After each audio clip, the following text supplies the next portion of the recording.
इस वक्त मारूफ माहिर इक़्तिसादी अमूर और टैक्स एक्सपर्ट अशफाक तौला साहब ने भी ज्वाइन किया। अस्सलाम वालेकुम अशफाक तौला साहब, बहुत बहुत शुक्रिया आपके वक्त के लिए। सबसे पहले तो your quick comment on the budget, वफाकी बजट ज़ाहिर अब तो आपने देख लिया, फिर इक़्तिसादी सर्वे रिपोर्ट आई, finance bill, how do you see that overall? आपका इसके ऊपर क्या कमेंट है? देखिए, अभी तो आपको पता है चीजें जारी हैं और अभी तो डॉक्यूमेंट को पढ़ना और समझना मेरा ख्याल है वो टाइम लेगा।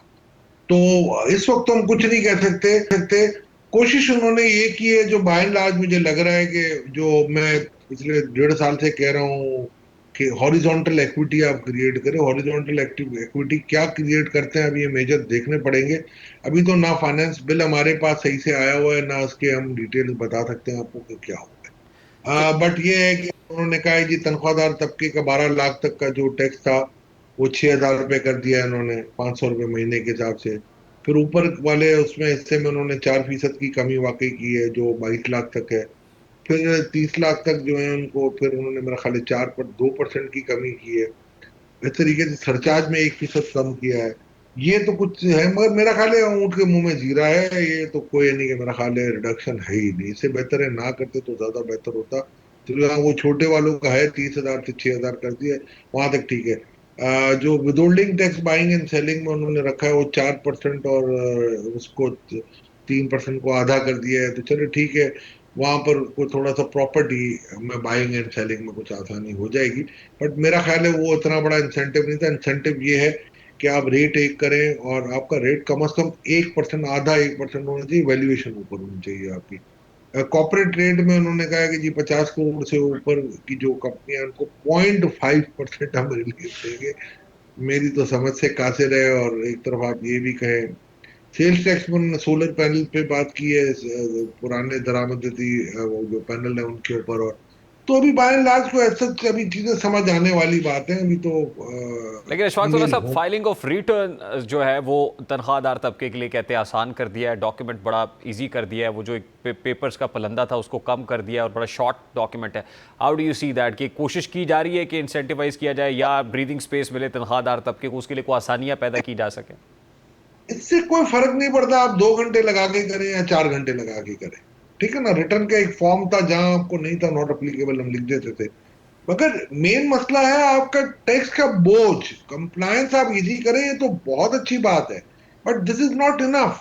इनफ इज समथिंग कि आप उनको टैक्स में रिलीफ दें, आप नए टैक्स पेयर ढूंढे, उनको पकड़े। आप उनके लिए क्या कर रहे हैं? अभी फाइनेंस बिल आएंगे तो उसे हमें पता चलेगा कि कहीं कोई ऐसा आपने टैक्स लगाया है जहां नॉन फाइलर को पिंचिंग हो। अब वो कह रहे हैं जी नॉन फाइलर फाइलर की हम खत्म कर देंगे। हम कोशिश कर रहे हैं कि जी बैंकों के थ्रू उनको लोन भी ना मिले कुछ। मैं कहता हूं बिल्कुल जीरो कर दें, उनको आप कट आउट कर दें। But constitutionally you can't do it anyways. Let's see, it's a legal battle. क्या होता है?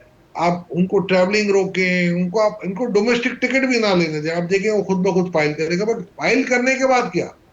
भाई टैक्स रिटर्न फाइल कराना इज नथिंग।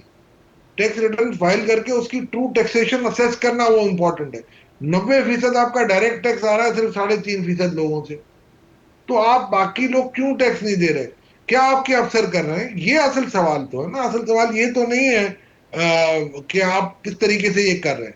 सवाल ये है कि आप ट्रू टैक्सेशन कब लाएंगे? हॉरिजॉन्टल इक्विटी क्या है कि आपका दुकानदार कब टैक्स पे करेगा, एग्रीकल्चर कब टैक्स पे करेगा, रियल एस्टेट में फाइलों का सट्टा कब बंद होगा। ये असल आपके जो पॉइजन है आपके सिस्टम के, उनको आपको एड्रेस करना है। ठीक, अब अभी कह रहे हैं कि होल सेलर के ऊपर जो है वो टैक्स लगा रहे हैं, रिटेलर के ऊपर जो है वो टैक्सेस इंपोज करने जा रहे हैं। ये बातें, इस पे आपने बहुत सारा काम किया हुआ है, लेकिन सरकार अब ये बात कर रही है, आपको लगता है कि अब भी ये करा पाएंगे? देखिए, मैं इस बात अल्लाह करे हो जाए, मेरी तो दुआ है पाकिस्तान के लिए टैक्स आएगा तो हम सब खुश रहेंगे। बट मसला ये नहीं है। मसला सिर्फ इतना सा है कि ये चीज जो थी और जो 1.5 साल पहले जिस तरीके से भोंडे तरीके से जिस तरीके से आपने ये टैक्स रिफॉर्म्स की कोशिश की और एक रिपोर्ट जो तैयार पड़ी हुई थी उसको बुलडोज करके, इसको इग्नोर करके, इसको सेट असाइड करके, उसको स्टीम रोल करके, ये 4 लफ्ज मैं इस्तेमाल करता हूं। आपने एक नई $5 मिलियन की एक नई रिपोर्ट बनवाने की कोशिश की, जिनको टैक्स पाकिस्तान की बड़ी अच्छी फर्म है, मैं उनकी रेपुटेशन की बात नहीं कर रहा, but from the perspective of Pakistan tax उनकी वो नॉलेज नहीं है। आपने एक एहसान लिया बिल गेट मेलिंडा फाउंडेशन का, उनसे $5 मिलियन भी लिए और कोई फायदा नहीं हुआ। तो मैं सिर्फ इस बात का ये कह रहा हूं कि जी होम ग्रोन पॉलिसीज जब तक नहीं बनाएंगे, ये उस वक्त मेरे साथ तो बैठ के रिटेलर होलसेलर एग्री कर चुके थे कि भाई हम देने के लिए तैयार हैं, आप हमें तंग नहीं करेंगे। तो एफबीआर के उस वक्त ये करता था, तो ये इन्वेस्टिगेशन क्यों नहीं करवाते, ये इन्वेस्टिगेशन करवा लें कि चलो ठीक है वे फॉरवर्ड तो ये आ जाएगा। किसने रोकी ये स्कीम? और उसकी वजह से जो लॉस हुआ है, क्या उनको ऐसा तो नहीं था कि उनको लॉस का कंपनसेशन या उनको कोई सजा दिया जाने से बेहतर था कि उनको आप मेडल पहना देते? ये तो नहीं हुआ कहीं, ये मैं कहता हूं इन्वेस्टिगेट कर ले। तो सवाल ये नहीं है आपका और मेरा, सवाल ये होना चाहिए कि ट्रू अकाउंटेबिलिटी क्या है। आप मुझे बताएं, पूरे पिछले साल आपने कहा कि जी 12,930 अरब हम टारगेट रखते हैं, और आज आप बजट के एस्टीमेट में लिख रहे हैं 11,900। ये 2 महीने पहले मैं कह चुका हूं कि 11,900 से ऊपर नहीं होगा। हमारा एस्टीमेट था 11,800। We were expecting to 100 billion from super tax. हम 12,000 बिलियन कह रहे थे, अभी 11,900 बिलियन उन्होंने खुद एडमिट किया। जो हमने अपने बजट डॉक्यूमेंट में, जो आज से 2 हफ्ते पहले हमने रिलीज किया, तो उसमें हमने ये दिया हुआ, आप देख लीजिए, आपके पास पड़ा होगा ये डॉक्यूमेंट। ठीक। अच्छा, लास्टली इशफाक तौला साहब, 18,000 अरब से जायद का जो टैक्स रेवेन्यू टारगेट है एफबीआर के लिए सेट किया गया है, आपको लगता है ओवर एम्बिशियस है या अचीवेबल है? नहीं, ये 18,000 एफबीआर का नहीं है, 14,131 बिलियन एफबीआर का है, और बाकी जो है नॉन टैक्स रेवेन्यूज है। ठीक। तो ये एक्चुअली 18,000 नहीं है, 14,131 है, but again it is an ambitious target. अगर फर्ज करें 7.5% आप कह रहे हैं और 4.2% आप कह रहे हैं जीडीपी ग्रोथ होगी, तो इन ऑल आप कह रहे हैं 11.7% का आपका एक यानी कि ऑटो एडजस्टमेंट आएगी।